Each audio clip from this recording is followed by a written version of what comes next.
네, 현대차가 오는 7일 날 그 수소데이를 엽니다. 예, 아마 이 모델이 우리가 일명 하이드로젠 웨이브라는 명칭을 붙여주고 있는데, 테슬라에서 뭐 배터리 데이라든지 또 AI 데이라든지 이런 명칭에 따라서 세계적으로 대표적인 이 글로벌 자동차 제작사가 이름을 붙여서 미래의 어떤 지향적인 모빌리티의 지향점을 찾는다는 의미에서 상당히 중요한 행사라고 볼 수가 있습니다. 현대차 그룹 하게 되면 이미 세계적인 글로벌 기업으로 떠오르고 있고, 또 수소전기차 세계 최고의 기술과 전기차도 올해부터 전용 플랫폼을 통해서 만든 모델이 세계적인 모델이 되면서 쌍두마차를 갖고 미래를 휘젓겠다. 여기다가 자율주행 기능을 넣으면서 좀 더 비즈니스 모델에 멀리 가겠다라는 그림을 그리었습니다. 여기에다가 UAM 같은 도심의 항공 모빌리티, 또 이 움직이는 로봇 같은 경우도 실제로 두 발로 움직이는 휴머노이드 로봇이라고 그러죠. 이런 모델까지 합쳐서 미래의 다양한 모빌리티를 구현하는 기업을 현대차 그룹이 지향을 하고 있습니다. 이번에 7일 날 이 발표하는 하이드로젠 웨이브 수소데이에서는 미래의 수소차가 어떤 역할을 할 것인지, 이 수소 모빌리티에 대한 어떤 미래 지향점을 발표한다고 보시면 좋을 것 같아요. 여기에는 뭐 다양한 그림이 들어가 있습니다. 차세대 연료전지 시스템에 대한 새로운 그림도 발표를 한다고 보시면 될 것 같고요. 그러면서도 미래의 어떤 주도권을 쥐겠다라는 것이 일본 하이드로젠 웨이브의 가장 중요한 포인트라고 볼 수가 있습니다. 이미 현대차는 지난 2000년 이전부터 20여 년 동안에 이 수소 연료전지 시스템에 대한 노하우를 가장 많이 가지고 있는 기업이라고 볼 수가 있고요. 또 세계 최초로 이 투싼 모델에다가 연료전지 차량을 만들어서 지금 현재 넥소라는 상용 모델까지 판매를 하고 있죠. 넥소 하게 되면 중형 SUV 모델로서 도요타의 미라이, 또 혼다의 클래리티와 더불어서 세 개의 상용 모델이 있는데요. 혼다의 클래리티는 올해 상반기에 이미 단종을 선언을 해서 지금은 이 도요타의 미라이와 더불어서 쌍두마차로 경쟁 체제로 진행하고 있다, 이렇게 보시면 좋을 것 같습니다.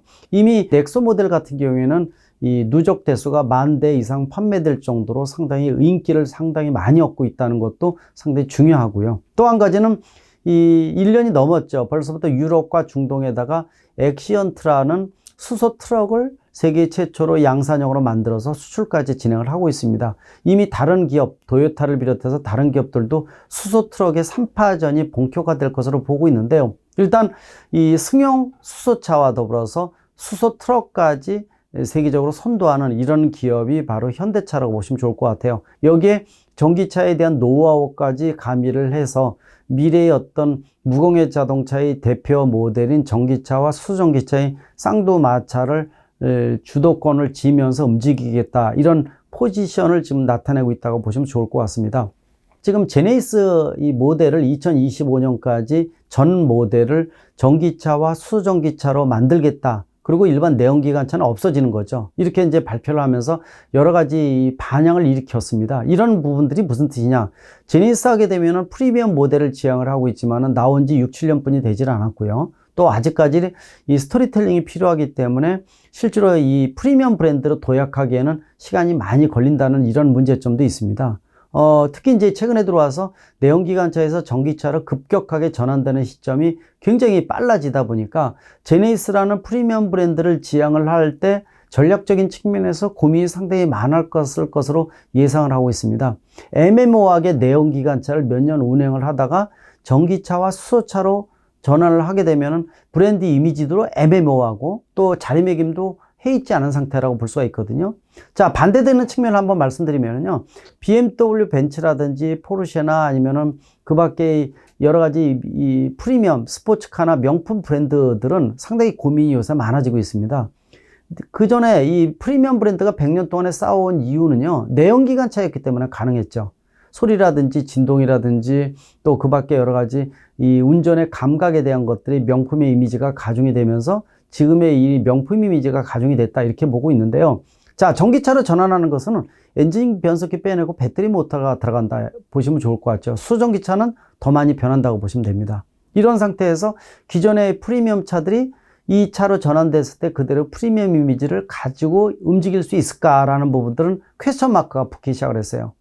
유일하게 그나마 포르쉐 타이칸이 전기차로 전환하면서 대표적인 모델을 제시를 하다 보니까 다른 프리미엄 모델들이 타이칸에 대한 그림이 유전자가 뭔지를 다시 한번 들여다보는 이런 지경에 이르렀거든요. 이게 무슨 뜻이냐면은 기존의 프리미엄 이미지가 미래에는 그대로 유지할 것인가에 대한 의구심을 많이 낳았다고 볼 수가 있어요. 다시 말씀드리면요. 전기차로 전환되면서 새로운 물결이 들어와서 프리미엄 차로 자리매김할 수 있는, 즉 다시 말하면 개천에서 용날 수 있는 기회가 많아진다고 볼 수가 있죠. 테슬라 모델 S 같은 데는 이미 명품의 이미지가 자리매김을 했고요. 그러다 보니까 제네시스 같은 경우에는 내연기관차 생산을 한 지 한 6년 정도 됐는데 지금 몇 개 기종을 SUV와 세단을 구성을 하고 있죠. 근데 프리미엄 이미지는 아직은 아니라고 볼 수가 있거든요. 지금 최근에 들어와서 중국과 유럽을 이제 공략하는 시점에서 전기차 전환은 빨라지고 있고, 그러다 보니까 내연기관차 몇 년 하다가 전기차로 전환해야 되는 시점이 제네시스 모델입니다. 그러다 보니까 아예 이번에 발표를 한 겁니다.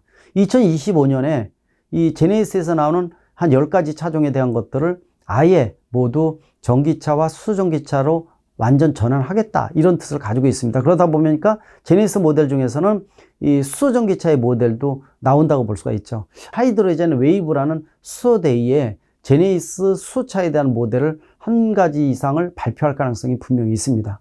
2025년에 일단은 완전한 무공해차로 전환하겠다. 그래서 제네시스의 모델은 미래 모빌리티의 프리미엄 브랜드라는 이미지를 아예 세계의 소비자들한테 각인시키겠다는 하나의 전략이라고 보시면 더 좋을 것 같아요. 어떻게 보면은 이 더 좋은 동전의 이 반대면을 어떻게 보고 이 부분을 극대화시키는 전략이 아닌가라는 측면에서 상당히 중요한 의미를 갖고 있습니다. 거기다가 탄소 제로 정책이라든지 또 이것도 한번 보시면 더 좋을 것 같아요. 얼마 전에 유럽연합에서 발표한 2026년부터 탄소 국경세를 발표를 했습니다. 즉 유럽에서 판매되는 모든 차는 탄소 제로, 즉 무공해차가 판매되어야 된다는 이런 전략하고 비슷한 부분이거든요. 또 실질적으로 내연기관차가 들어오게 되면 배출하는 탄소에 대한 것들을 벌금을 매겨서 그만큼 부과를 시키겠다는 뜻을 가지고 있기 때문에 대한민국의 입장에서 제네시스 같은 완성차가 유럽으로 진출하기 위해서는 기존의 내연기관차 가지고서는 한계가 있다는 것은 분명한 사실이라고 볼 수가 있습니다. 그러다 보니까 아예 2025년에 제네시스 모델을 전기차와 수소전기차라는 완전한 무공해차로 자리매김하면서 프리미엄 브랜드를 새롭게 이미지를 되새김해서 새로운 탄생을 좀 엿보는 부분들도 있고요. 또 유럽이라든지 이런 데 진출할 때도 탄소 국경세를 여유 있게 부담 없이 수출할 수 있는 이런 기반도 만들고, 또 바이든 대통령의 바이 아메리칸 선언에 대한 것들도 능동적으로 대처를 하면서 유럽과 미국의 양대축을 지향을 하는 이런 그림이 제네시스 모델이 아닌가라는 측면에서 의미가 상당히 큽니다. 그런 측면에서 현대차 그룹이 이번에 하이드로젠 웨이브를 통해 생산을 통해서 다양한 미래의 어떤 수소 모빌리티에 대한 것들, 또 새로운 시스템의 개발에 대한 것들, 또 기존의 부분들을 정리를 해서 미래 지향적으로 세계의 글로벌 기업 중에서 주도하는 기업으로 떠오른다라는 의미도 있습니다. 여기에는 뭐 최근에 이 연료전지 시스템에 대한 것들은 물론이고 아직도 전기차 대비해서 수전기차는 가격이 훨씬 더 고가입니다. 이 가격 고가를 차지하는 가장 핵심이 스택이라는 연료전지 시스템이라고 볼 수가 있거든요. 여기에는 고부가치 금속들이 많이 포함되다 보니까 많이 비용이 들어갈 수밖에 없어요. 그래서 백금 촉매에 대한 것들이 상당히 많이 부담되는 건 사실입니다. 워낙 가격이 높은 상태인데 백금 촉매에 대한 부분들은 안에 수소를 전기에너지로 바꿔주는 촉매제 역할을 해주는 부분들이죠. 그래서 대체 촉매제에 대한 개발을 지금 서두르고 있는데 미국의 스타트업에다가 최근에 새로운 대체 촉매제를 개발하는 유능한 기업에다가 투자를 한 부분들도 이러한 미래의 어떤 수소전기차에 대한 핵심 기술과 노하우, 또 여기에 들어가는 원천 기술 확보를 통해서 미래 모빌리티의 선점을 확실하게 짚고 넘어가겠다라는 하나의 반증이라고 보시면 더 좋을 것 같아요. 그런 측면에서 미래 전기차와 수소전기차의 쌍두마차를 투트랙 모드를 가면서, 그러면서도 명품의 이미지라는 제네시스에 대한 그림을 제대로 그려간다는 거, 이런 것들도 유심히 보시기 바랍니다. 그래서 이번에 하이드로젠 웨이브를 통해서 발표되는 여러 가지 어떤 방향성, 기술에 대한 원천 기술 확보에 대한 이 계획에 대한 것들을 유심히 보시고요. 동시에 전시회도 며칠 동안 진행할 예정으로 있기 때문에 한번 여러분들이 한번 보시면 더 좋을 것 같고요. 특히 투자자 입장에서는 현대차 또 기아차에 대한 그림을 그리고 또 계열사에 대한 그림을 많이 그려주는데 아마 이런 그림들이 회사의 브랜드 가치와 이미지 제고, 또 미래의 가치를 높이는 상당히 중요한 역할을 할 것으로 보고 있습니다. 이번에 현대차 그룹의 하이드로젠 웨이브라는 수소 대의에 대한 기대감 더더욱 높다고 말씀드릴 수가 있습니다.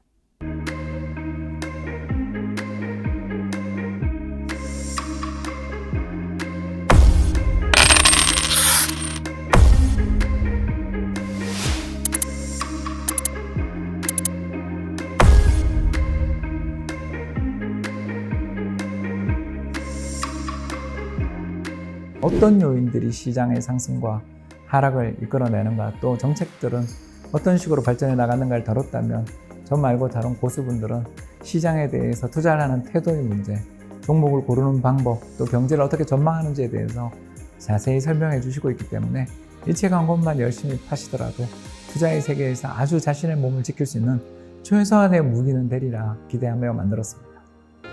예, 제가 쓴 부분은요, 크게 보면은 세계 경제 성장축, 소비축이 미국에서 아시아 쪽으로 이전될 것이다. 그러면서 중국도 아시아 경제가 성장하기 때문에 장기적으로 세계 경제는 밝다. 그래서 아시아 쪽에 투자를 많이 해야 된다. 그런 큰 흐름인 거예요. 1장부터 4장까지 연관성이 없는 것 같지만 연관되어 있는, 하나의 주제로 연관되어 있는 투자의 신세계라는 주제로 엮여져 있는 그러한 좀 색다른 책? 독자분들한테 어떤 내용을 좀 전달하면 또 좋을까 고민을 좀 많이 해봤는데, 그리고 제가 좀 제일 잘하는 게, 저는 어쨌든 뭐 산업이나 다양한 산업이나 이제 기업들을 많이 공부를 하니까 그런 것들에 대해서 한번 좀 전달을 했으면 좋겠다.